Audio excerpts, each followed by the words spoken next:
Igbo ndị mana ege mente ekenekwa m unu biko na ihe anụ actually ikwu kịta bụ very sensitive topic. Our Reverend Fada Chidi Philip onwe ihe ọ dịrị ọ sị that na ka ngwali unu agwa because n'okwu nwa ya actually digress ya very well ka onye ọbụla wee nwee ike weghọta. Biko tupu ị na-aga n'iru kabara subscribe na this channel and also don't forget to share our video. See comment again na comment section because now we tend to be bringing up the latest updates around the world. Onwere ihe ọzọ sị any man or woman who stands on a pulpit without training, without theology, without formation is a quack pastor or evangelist. Or harder.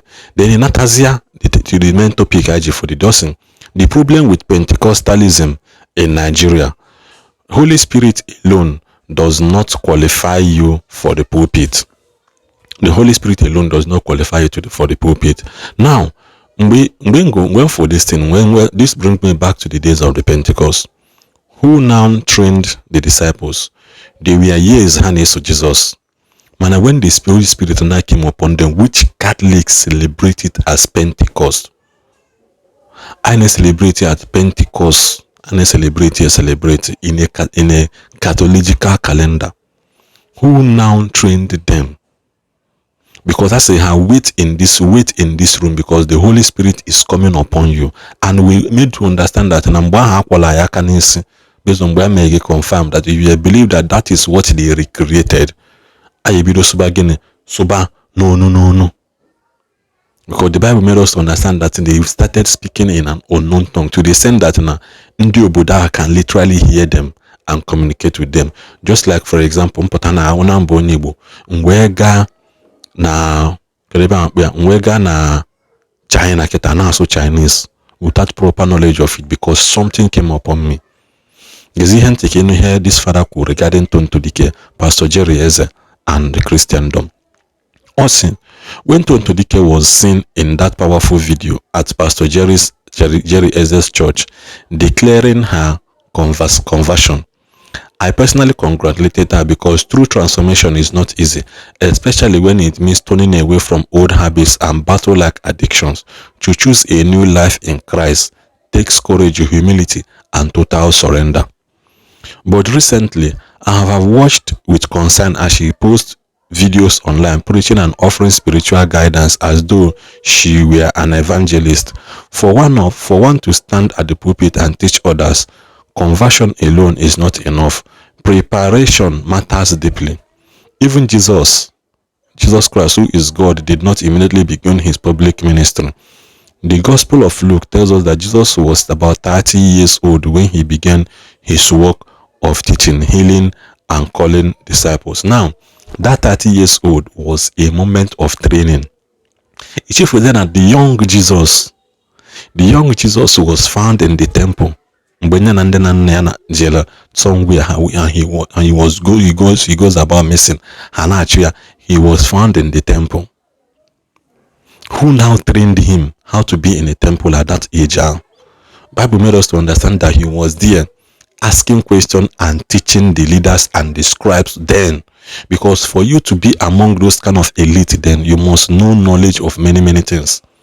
He made Jesus being 30 years public ministry. Man, we check that the young Jesus was there teaching. Tonto Dikeh brought pastor. And that's that on that last day, the Bible line I go say, he said, I will pour my spirit upon all flesh. What your Bible make because now one thing about the Father and the Catholics, they think that now everything about God must pass through their backyard, through their front gate. They must have to verify you, God has a way of training his people. Let me tell you the truth of many people don't know. God has left many pulpits. God has left many altars. God is in the street now by himself, picking out his soldiers for himself. Then we continue. But recently, I have watched with concern as she posts getting going deeply. For once, you stand in the pulpit and teach conversion in learning and preparing matters.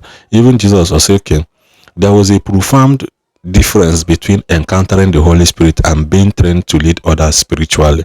One meeting with God can change your destiny, but to guide and teach others requires discipline, mentorship, character development, and theological grounding. To skip preparation is to risk is to risk misunderstanding the voice of God and misguiding others. If for this their theology, this is where the problem lies. Koyeno koana, hasha signal theology. Kokwenu koana, the father signal theology. Kokwenu koana, hasha signal theology. What is this their theology of it then? In a mentorship and training, do you know the kind of training that she have undergone before she was able to come out publicly for that testimony? Do you know the kind of mentorship and training that she might have gone before she started, dishing out posts on social media? Many of us, but the last time very dark man dragged it onto Dikeh, she never said anything because those moments here were the moment she was undergoing training. Go and do your findings. Go and do your findings. You were seeing the Obona Meron Kana or any madame Kaya Begosin na social media on Kaya Wakabiakwe so that everybody will na such thing really existed. There are some dealings you have with God secretly that the evidence will now show. For example, for example, the evidence that these two people are living together is pregnancy. That is just the simplest way to explain it. So your evidence that you have dealt with God is the result that people will see. Father should understand this part very well. Then there is a big difference between encountering the word is misleading the flock. Preparing others to receive Holy Spirit is just the beginning. Without proper training, mental understanding, one can mistake. Do you look at Jesus? When he chose the disciples, he prepared them carefully before sending them forth. They spent time learning, following, and growing in character. Even St. Paul didn't start preaching immediately after his dramatic encounter on the road to Damascus. Actually, if we took deeper, Paul spent 3 years in Arabia after his conversion, Galatians 1:17-18. Before beginning his ministry, he went silent, he prepared, and then he returned to fire, fully equipped to teach and to lead. Paul said that I may know him. That I may know him. He decided before is not what he know. That was what you read, one of the most brutal message. Just say, oh, you foolish Galatians, who has bewitched you? That was one of the biggest and the most shocking letter of St. Paul. I also compare with what today's trend in Nigeria, Pentecostalism, instant preachers, instant evangelists. Memorizing verse is no substitute for understanding them. 6 months of pastor training does not make you a shepherd. And this is why nearly half of Nigerian Christians today are pastor, priest, bishop, or evangelists, many preaching without real preparation. When someone is untrained in misconduct, in discernment, when someone is untrained in discernment, chaos happen. We have pastors boldly proclaiming Jesus died because he was poor, a statement that twists the gospel and misleads the faithful. If anyone wants to preach, they must step back, go silent, be trained, and learn deeply before understanding and addressing millions. Ministry is not a stage show, it is a secret calling. Misinterpreting the Holy Spirit because of impatience is more destructive than no ministry at all. Nigeria must understand this. Encountering the Holy Spirit is not enough. Preparing is crucial. Training, mentorship, spiritual discipline are non-negotiable. Anything less is spiritual chaos. This is not about Tonto Dikeh. This message is for anyone who feels called to be a pastor, evangelist, priest, prophet, or minister of God. You must be trained. Do not rush. Take time. Prepare fully.